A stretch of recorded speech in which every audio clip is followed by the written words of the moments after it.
So let's continue with the part 2 of nutrition. तो सबसे पहले है रिकमेंडेड डाइटरी अलाउंस। अब रिकमेंडेड डाइटरी अलाउंस यानी RDA क्या होता है?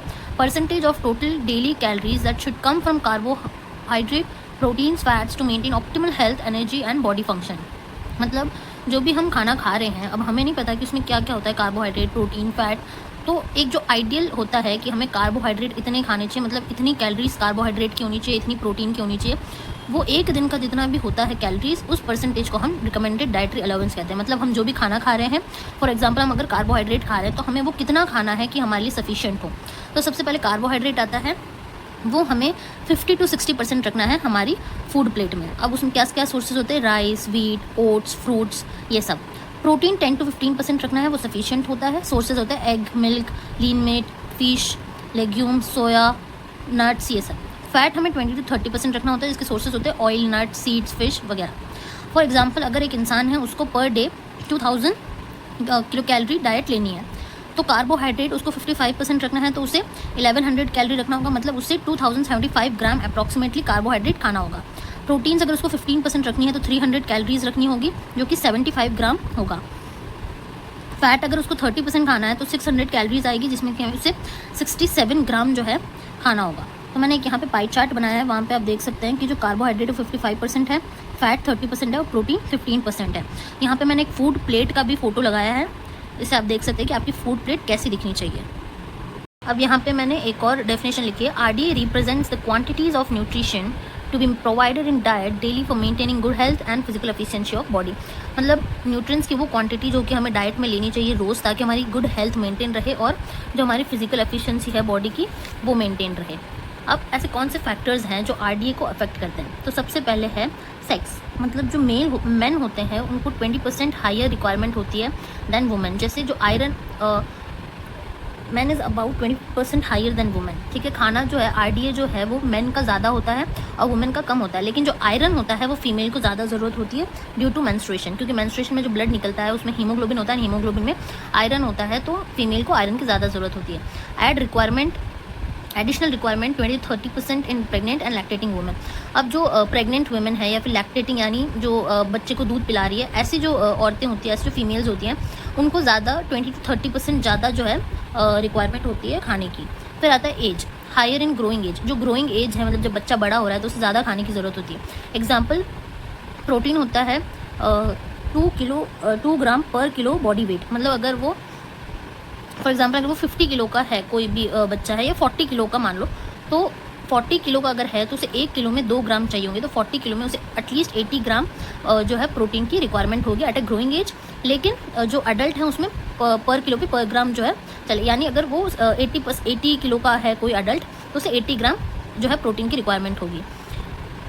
अब जो अडल्ट मैन होता है जो 70 किलो का होता है, उसकी इंपॉर्टेंट न्यूट्रिएंट्स की जो RDA है वो आप एक बार देख लीजिए। कार्बोहाइड्रेट 400 ग्राम, फैट 70 ग्राम, प्रोटीन 56 ग्राम, एसेंशियल फैटी एसिड्स 4 ग्राम, आयरन 10 मिलीग्राम, और जो फॉस्फोरस, कैल्शियम वगैरह होते हैं वो 800 मिलीग्राम। फिर हमारा एक टॉपिक आता है calorific values of micro nutrients. ये क्या होता है? It is amount of energy release per gram of nutrient when completely oxidize in body.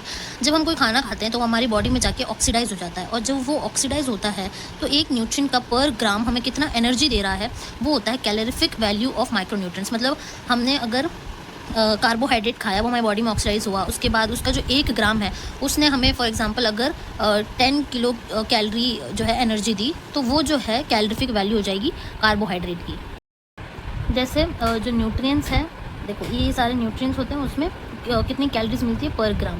तो कार्बोहाइड्रेट जो है वो हमें 1 ग्राम अगर हम कार्बोहाइड्रेट खाते हैं तो हमें 4 किलो कैलोरीज मिलती है एनर्जी। प्रोटीन में भी 4, फैट में 9। अगर हम 1 ग्राम फैट खाते हैं तो हमें 9 किलो कैलोरी फैट हम जो एनर्जी मिलती है। अल्कोहल में 7, फाइबर में 0 to 2। फिर हमारा टॉपिक आता है respiratory question. Ratio of carbon dioxide produced to oxygen consume during metabolism helps determine which micronutrient is being used for energy. इसका कहने का मतलब ये है कि हमारी बॉडी में कितनी कार्बन डाइऑक्साइड है वो प्रोड्यूस हुई है और कितनी ऑक्सीजन कंज्यूम हुई है ड्यूरिंग मेटाबॉलिज्म। तो यह डिटरमाइन करता है कि जो कितना एक माइक्रोन्यूट्रिएंट से हमें कितनी एनर्जी दी। तो कार्बोहाइड्रेट में हमारा होता है 1, मतलब जितना कार्बोहाइड्रेट जो है प्रोड्यूस करता है, जितना कार्बोहाइड्रेट जो है ऑक्सीजन को कंज्यूम करता है उतना ही जो कार्बन डाइऑक्साइड है उसे रिलीज़ करता है। फैट का 0.7, प्रोटीन का 0.8 एंड मिक्स्ड डाइट जो है हमारी पूरी वो 0.85। फिर आता है टोटल एनर्जी एक्सपेंडिचर, मतलब जो टोटल अमाउंट ऑफ एनर्जी है जो एक इंसान पूरे दिन में यूज़ करता है, जिसमें कि basal metabolism, physical activity and digestion सब कुछ इंक्लूडेड है। मतलब एक दिन में कुछ भी काम को लेकर एनर्जी, जितनी भी एनर्जी यूज़ होती है एक दिन में, उसे टोटल एनर्जी एक्सपेंडिचर कहते हैं। टोटल एनर्जी एक्सपेंडिचर, BMR यानी बेसल मेटाबॉलिज्म रेट, SDA मतलब SDA और BMR जो है मैं आपको अभी नेक्स्ट टॉपिक वही पढ़ाऊंगी, एनर्जी फॉर फिजिकल एक्टिविटी। मतलब इन सबको मिलाकर जितनी हमारी एनर्जी यूज़ हुई है पर डे उसे टोटल एनर्जी एक्सपेंडिचर कहते हैं। फिर आता है हमारा BMR यानी basal metabolic rate, minimum amount of energy required by body to maintain life at complete physical and mental rest in post observative state, that is 12 hours after last meal. अब basal metabolic rate क्या होता है? एक minimum amount of energy जो हमारी body को चाहिए होती है, यानी कम से कम जो एनर्जी हमारी बॉडी को चाहिए होती है ताकि वो हमारी बॉडी को लाइफ में मेंटेन कर सके, हमने ज़िंदा रख सके at complete physical and mental rest.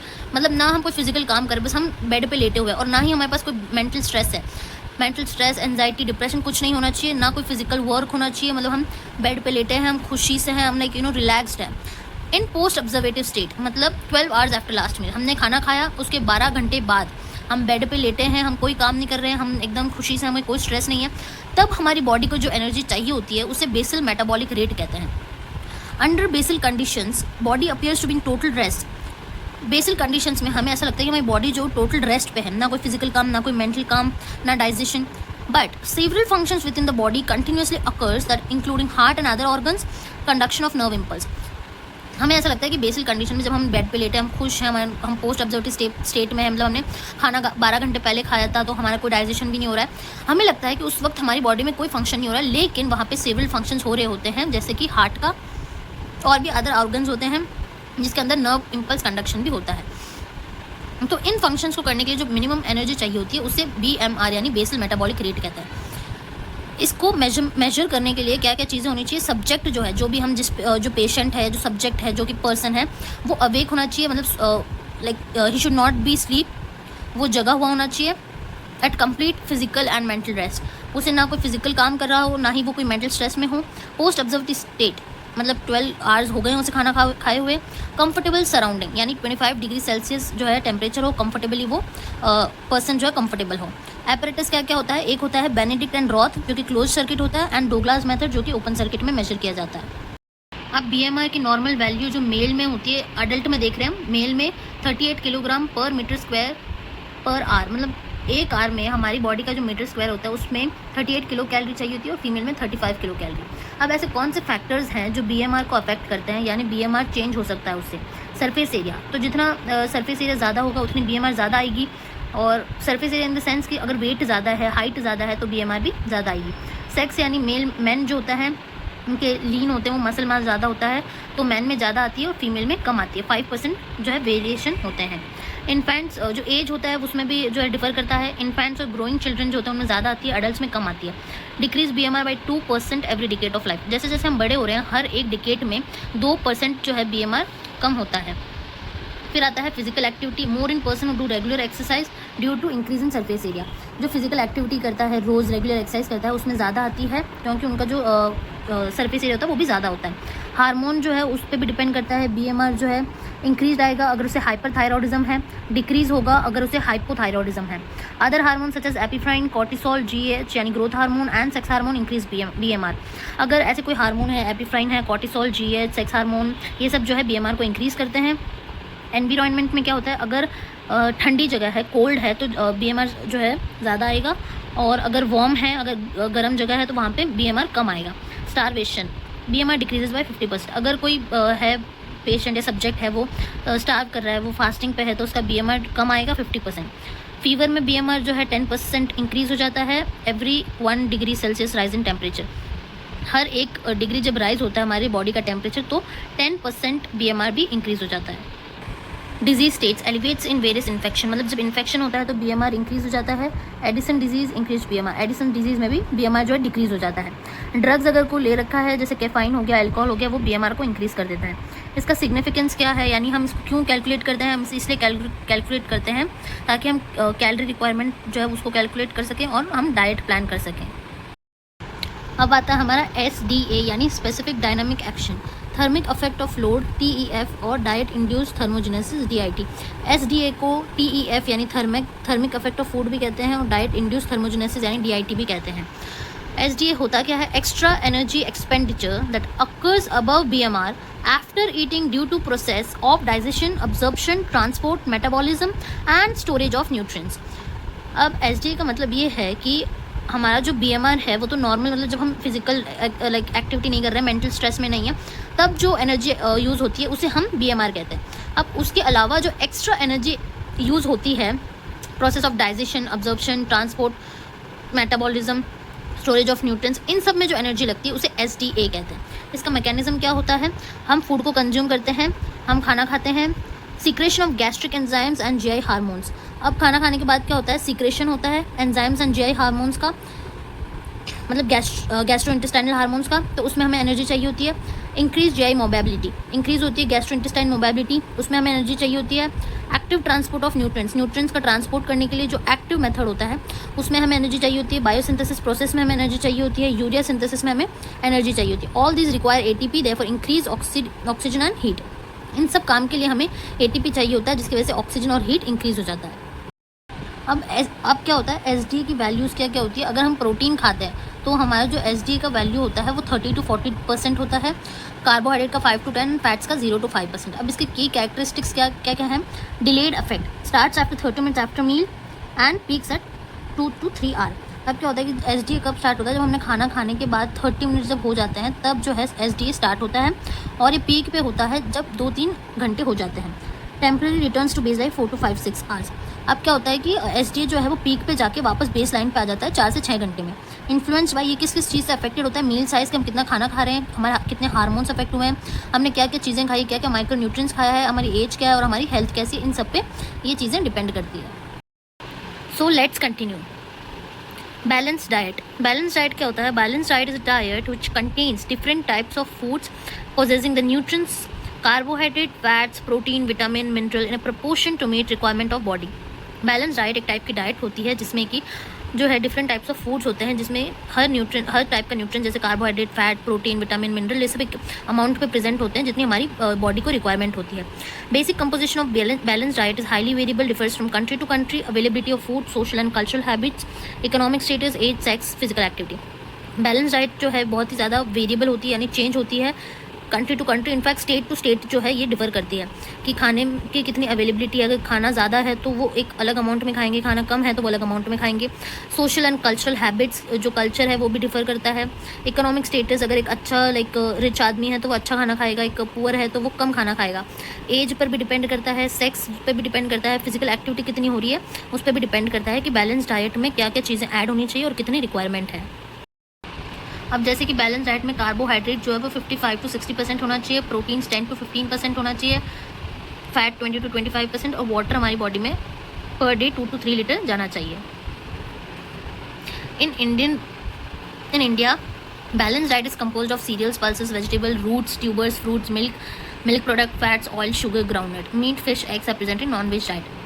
अब इंडिया में क्या होता है, जो बैलेंस डाइट होती है उसमें क्या क्या ऐड करते हैं, सीरियल्स, पल्सेस जैसे दालें हो गई, वेजिटेबल में सब्जियां हो गई, रूट्स, ट्यूबर्स, फ्रूट्स हो गए, मिल्क प्रोडक्ट जैसे पनीर, चीज़, फैट हो गया, ऑयल हो गया, घी हो गया, शुगर हो गया, ग्राउंड नट्स हो गए, ये सब। और अगर नॉनवेज है तो मीट, फिश, एग जो है अपने डाइट में इंक्लूड करते हैं। तो ये इंडिया का एक बैलेंस डाइट है। अब न्यूट्रिशनल डिसऑर्डर पे आते हैं। सबसे पहले तो न्यूट्रिशनल डिसऑर्डर्स क्या होते हैं, अब हम न्यूट्रिशनल डिसऑर्डर्स पे आते हैं। तो सबसे पहले न्यूट्रिशनल डिसऑर्डर क्या होते हैं वो जानते हैं। Nutritional disorder are the disorders which occurs due to excessive amount of nutrition और डेफिशिएंसी ऑफ न्यूट्रिशन।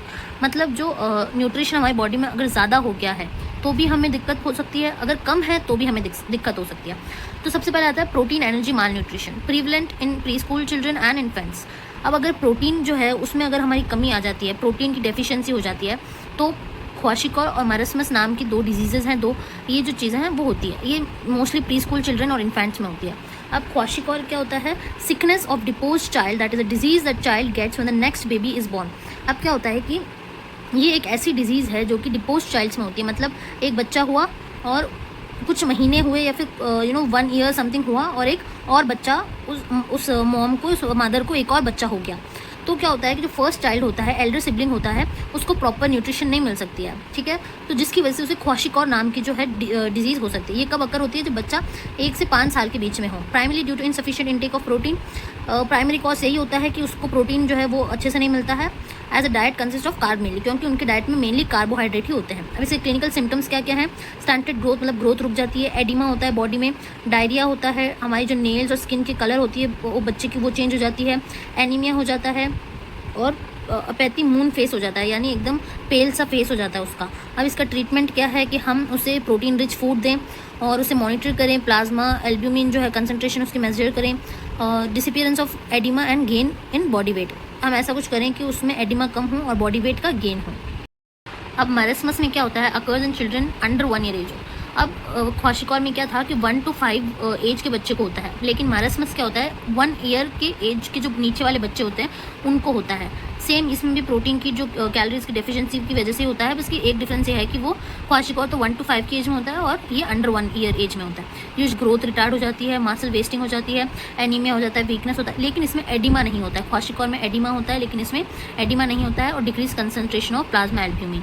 अब न्यूट्रिशनल एनीमिया। न्यूट्रिशनल एनीमिया मतलब होता है कि ऐसे कौन से न्यूट्रिएंट्स की कमी होने की वजह से एनीमिया हो जाता है, तो उसे न्यूट्रिशनल एनीमिया बोलते हैं। सबसे पहले आता है माइक्रोसाइटिक एनीमिया, जिसमें आयरन, कॉपर और पाइरोक्सिन इन सब की डेफिशिएंसी की वजह से जो है ये वाला एनीमिया होता है, माइक्रोसाइटिक एनीमिया, और इसमें आरबीसी की जो साइज़ है वो रिड्यूस हो जाती है। अब मैक्रो एनीमिया में क्या होता है? Folic acid and vitamin B12 की कमी हो जाती है, जिसकी वजह से आरबीसी लार्ज एंड इमेच्योर हो जाते हैं, उसे हम माइक्रोसाइटिक एनीमिया कहते हैं। नॉर्मोसाइटिक एनीमिया जो कि प्रोटीन एनर्जी माल न्यूट्रिशन की वजह से होता है। आयरन डेफिशिएंसी एनीमिया होता है, जिसमें आयरन की कमी हो जाती है, तो फटीग, मतलब हम जल्दी थक जाते हैं, पेल स्किन हो जाती है। विटामिन ए डेफिशिएंसी की वजह से नाइट ब्लाइंडनेस, ड्राई आइज़ हो जाती है। अगर आयोडीन की डेफिशिएंसी है तो गोइटर हो जाता है। ऑब्सेसिटी मतलब होता है कि हमारी बॉडी में एक्सेसिव फैट एक्यूमुलेट हो जाता है, जिससे कि डायबिटीज़ और हाइपरटेंशन का रिस्क रहता है। अब आता है कार्बोहाइड्रेट मेटाबॉलिक सिंड्रोम। इसमें क्या होता है कि cluster of metabolic abnormalities mainly caused by impaired carbohydrate metabolism, specially glucose intolerance and insulin resistance. अब क्या होता है कि हमारी बॉडी में कार्बोहाइड्रेट जो है उसका मेटाबॉलिज्म अच्छे तरीके से नहीं हो पाता है और अब नॉर्मल क्लस्टर्स बन जाते हैं हमारी बॉडी में, स्पेशली जिनको ग्लूकोज इंटॉलरेंस होता है या फिर इंसुलिन रेजिस्टेंस होता है।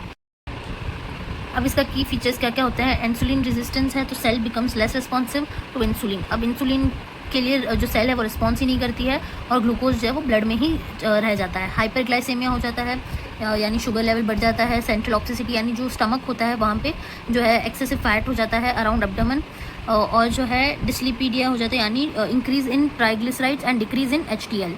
हाइपरटेंशन हो जाता है। इसमें कॉम्प्लिकेशंस क्या क्या आते हैं?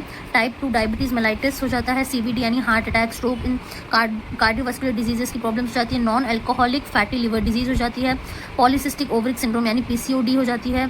इन सब के कॉम्प्लिकेशंस आ जाते हैं इन फ्यूचर। इसके क्या क्या कॉसेज होते हैं, मतलब जो कार्बोहाइड्रेट सिंड्रोम होता है उसमें क्या क्या कॉसेज होते हैं, मतलब किस वजह से होता है? सेडिमेंट्री लाइफस्टाइल, यानी कोई एक्टिविटी नहीं कर रहे हैं, फिजिकल एक्टिविटी नहीं कर रहे हैं, खाए जा रहे हैं, तो जो है ये हो सकता है। हाई इनटेक और ऑफ रिफाइंड कार्ब, शुगर वगैरह ज़्यादा इनटेक हम कर रहे हैं लेकिन हम कोई ऐसी फिजिकल एक्टिविटी नहीं कर रहे हैं तो भी हो जाता है। ऑब्सेसिटी, जेनेटिक अगर है, फैमिली हिस्ट्री में है तो होगा। क्रोनिक स्ट्रेस, ये बहुत लॉन्ग टाइम से हम स्ट्रेस ले जा रहे हैं, हमारी स्लीप पुअर है तो भी ये हो सकता है। अब विटामिन के डिक्रीज़ होने से, डेफिशिएंसी होने से क्या क्या होता है? विटामिन D से डिक्रीज़ होने से रिकेट से ऑस्टोमलेशिया, विटामिन C के डिक्रीज़ होने से स्कर्वी, विटामिन B1 के डिक्रीज़ होने से बेरीबेरी। अब आता है ओबेसिटी हो जाती है। अब normal increase in body weight due to excessive fat deposition. ये मैंने समझा दिया था ऑलरेडी, फैट का डिपोजिशन हो जाता है हमारी बॉडी में, जिसकी वजह से बॉडी वेट जो है बहुत ज़्यादा इंक्रीज हो जाता है। Nutritional basis, man and women consider obese if the weight increase due to accumulation of fat by 20-25%। हमारी बॉडी में जितना फैट होना चाहिए उससे 20 to 25% अगर ज़्यादा फैट है तो वो जो है ओबीज कहलाता है।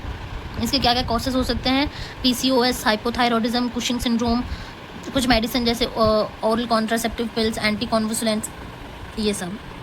बायोमास इंडेक्स होता है कैलकुलेट करने के लिए, जो कि नॉर्मल है या हेल्थी है उसको देखने के लिए। जब वो कैलकुलेट करते हैं वेट को हम हेल्थ से हाइट से, वेट को हम हाइट से डिवाइड करते हैं, तो हमें BMI जो हमारा BMI आता है वो उससे हमें पता लगता है कि हम जो है नॉर्मल है या फिर ओबीज़ है या फिर अंडरवेट है, क्या है। अगर 18.5 से 24.9 किलोग्राम पर मीटर स्क्वायर आ रहा है तो हमारी नॉर्मल होती है। अगर इससे कम है तो अंडरवेट, और इससे ज़्यादा है तो जो है अब नॉर्मल, इससे ज़्यादा है तो ओबीज़ और इससे कम है तो अंडरवेट।